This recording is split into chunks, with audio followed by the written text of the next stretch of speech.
Hvala Allahu, gospodaru svjetova. Neka je salavat i selam na posljednjeg vjerovjesnika Muhammeda, njegovu časnu porodicu i plemenite ashabe. Poštovana braćo i sestre, ovo je 4. džuma u Mubarek mjesecu Ramazanu, mjesecu Allahove milosti i oprosta, mjesecu Kur'ana i posta, odricanja i strpljivosti, mjesecu najintenzivnije borbe protiv vlastitih slabosti, strasti i poriva, samoobračuna i preispitivanja, mjesecu solidarnosti i saosjećanja sa slabijima, nemoćnima i gladnima, mjesecu promicanja porodičnih vrijednosti i brige za zajednicu. Blagoslovljeno ramazansko vrijeme nudi nam brojne mogućnosti i prilike da zaslužimo njegovu milost i oprost. Ovo je najodabranije vrijeme za natjecanje u dobru, na koje nas gospodar svjetova poziva u više kuranskih ajeta. U suri El-Bekare Svevišnji kaže: وَلِكُلِّمْ وِجْهَةٌ هُوَ مُوَلِّيهَا فَاسْتَبِقُوا الْخَيْرَاتِ أَيْنَمَا تَكُونُوا يَأْتِ بِكُمُ اللَّهُ جَمِيعًا إِنَّ اللَّهَ عَلَى كُلِّ شَيْءٍ قَدِيرٌ. Svako se okreće prema svojoj kibli, a vi se potrudite da druge, čineći dobra djela, pretečete. Ma gdje bili, Allah će vas sabrati. Allah zaista sve može. Natjecanje u dobro obuhvata sva polja dobročinstva, uključujući obavezne i dobrovoljne ibadete i dobra djela općenito. Allah Želešanuhu podsjeća nas u Kur'anu Kerimu na bezbrojne blagodate koje nam je darovao, a na koje mnogi ljudi ne obraćaju pažnju i ne iskazuju zahvalnost na njima. U suri Ibrahim Svevišnji kaže: Allah je stvoritelj nebesa i zemlji. On spušta s neba kišu i čini da pomoću nje rađaju plodovi kojima se hranite, i daje vam da se koristite lađama koje plove morem voljom njegovom, i daje vam da se rijekama koristite, i daje vam da se koristite suncem i mjesecom koji se stalno kreću, i daje vam da se koristite noći i danom, i daje vam svega onoga što od njega ištete.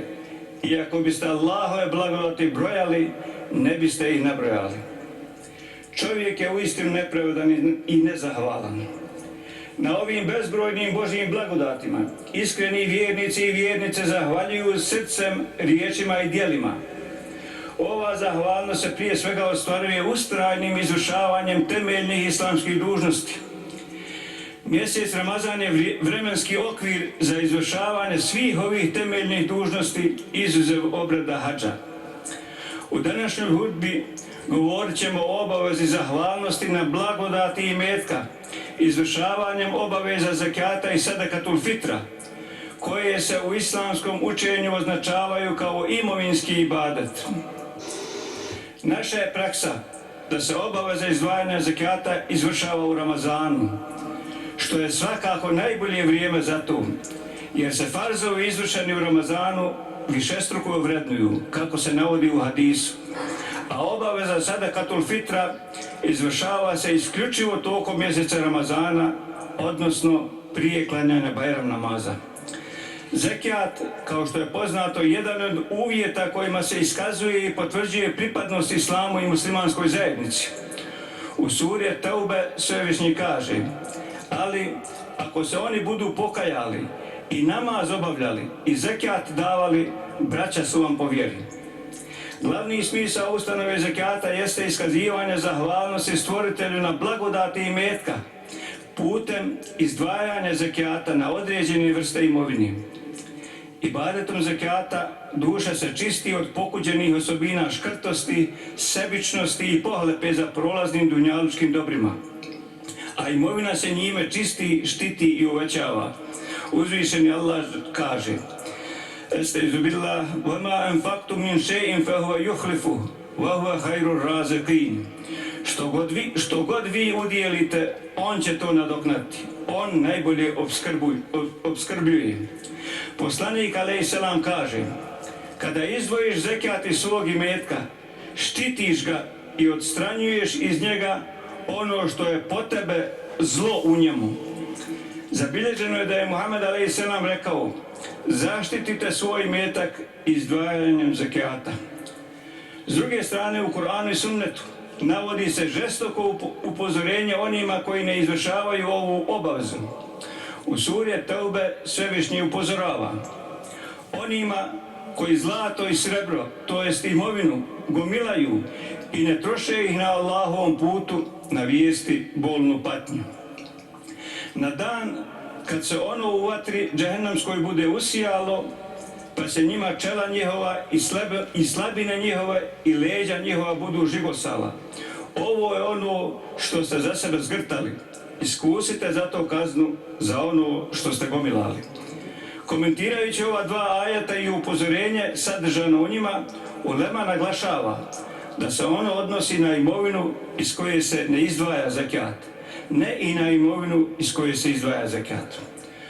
Od Enesa ibn Malika se prenosi da je neki čovjek došao poslaniku i rekao mu: o Božji poslaniče, ja posjedujem veliki imetak, a imam brojnu porodcu i rodbinu, pa me uputi kako da postupam sa tom imovinom. Poslanik a.s. je rekao: izdvoji zekat iz tvog imetka, jer se time on čisti. Pazi svoju rodbinu, ne zaboravi pravo siromašnoga, komšije i onoga koji prosi.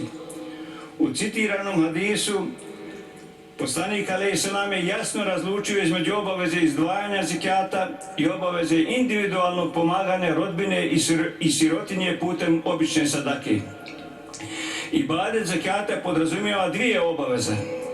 Jedna se odnosi na izdvajanje propisanog iznosa iz imovine koja dostiže iznos nisaba, a druga obaveza je da se ta imovina stavi na raspolaganje organiziranoj zajednici muslimana putem Bejtul Mala, čiji čelnici, to jest ulul emr, imaju obavezu da prikupljena sredstva raspodijele korisnicima definiranim jasnim kuranskim tekstom, sukladno prioritetima zajednice. Od momenta propisivanja ovog farza bilo je jasno da je to obaveza i pravo zajednice, o čemu nije bilo dvojbe u prvoj generaciji muslimana. Obaveza organiziranog prikupljanja zekata u Bejtul Mal utemeljena je u 103. ajetu sure Teube: Hud min emvalihim sadakatan tutahhiruhum wa tuzakihim biha. Uzmi iz imovine njihove zekat, da ih njime očistiš i blagoslovljenim učiniš. Tako je vjerovjesnik a.s. razumio i u praksi primijenio citiranu Allahovu zapovjed kroz instituciju organiziranog prikupljanja zekata u Bejtul Mal putem službenih prikupljača. Gore citirana kuranska naredba izravno je upućena vjerovjesniku a.s. kao čelniku zajednice, što znači da se odnosi na sve kasnije predvodnike.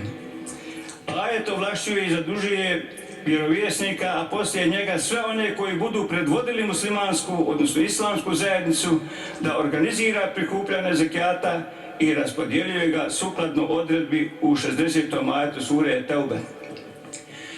Jasno je da vjernici imaju obavezu da svoj zekat predaju prikupljačima ovlaštenim od islamske vlasti, jer u protivnom kuranska obaveza i zapovijest o organiziranom prikupljanju i raspodjeli zekata ne bi bila izvršena. Budući da ovaj ajet pojašnjava i ograničava sve ajete koji u općenitoj formi naređuju izvršenje obaveze zekata, vatu zekate, dajte zekat, oni se trebaju razumijevati i tumačiti u duhu spomenutog pojašnjenja. Također, kuranski ajet kojim se definiraju korisnici zekata posve jasno ukazuje na princip organiziranog prikupljanja zekata. Naime, među korisnicima izričito se spominju kategorije korisnika, vel amlina alejha, to jest oni koji organiziraju i rade na prikupljanju zekata. Zatim, vel muallafati kulubuhum, to jest oni čija srca treba pridobiti za islam i zajednicu muslimana. Te fi sabilillah, to jest na Božjem putu, a to su svrhe koje se puno važno mogu ostvariti samo putem organizirane zajednice muslimana, odnosno institucije Bejtul Mala. Na važnost i obaveznost prikupljanja zekata u Bejtul Malu ukazuje primjer prvog halife Hazreti Ebu Bekra, koji je odbacio kvazi argumente i tvrdnje nekih pojedinaca nakon preseljenja na ahiret Allahovog poslanika, da će se držati obaveze klanjanja namaza, ali ne i obaveze izdvajanja zekijata u Bejtul Mal, jer je ta obaveza prema njihovom tumačenju bila vezana za poslanika i ne odnosi se na halife poslije njega. Hazreti Ebu Bekr je jasno istakao svoju odlučnost da će nastaviti praksu vjerovjesnika alejhi selam, rekavši: borit ću se protiv svakog ko odbije izdvajanje zekijata u Bejtul Mal koji je činio u vrijeme poslanika. Treba napomenuti da se argumenti koji govore o šerijatskoj utemeljenosti organiziranog prikupljanja zekijata izravno odnose na ibadet zekijata, ali se isti propis na temelju analogije i općeg interesa primjenjuje i na sadakatul fitr, što je kod nas prihvaćeno i potvrđeno fetvom nadležnih organa islamske zajednice, budući da su korisnici sadakatul fitra prema tumačenju učenjaka našeg mezheba isti kao i korisnici zekijata.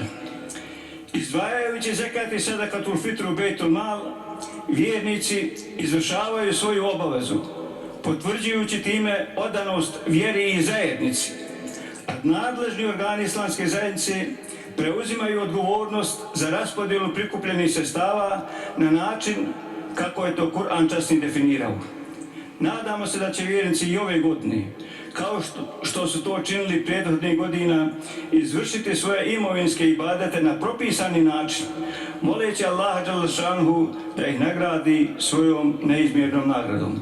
Milostivi Allahu, smiluj nam se u odabranim danima ovog odabranog mjeseca Ramazana, mjeseca posta, mjeseca Tvoje milosti i oprosta. Oprosti nam grijehe, zaštiti nas od džehennemske vatre i uvedi nas u obećani džennet. Amin ja rabbel alemin. ألا إن أحسن الكلام وأبلغ النظام كلام الله الملك العزيز العلام كما قال الله تبارك وتعالى في نظم الكلام وإذا قرئ القرآن فاستمعوا له وأنصتوا لعلكم ترحمون. أعوذ بالله من الشيطان الرجيم. بسم الله الرحمن الرحيم. إن الدين عند الله الإسلام.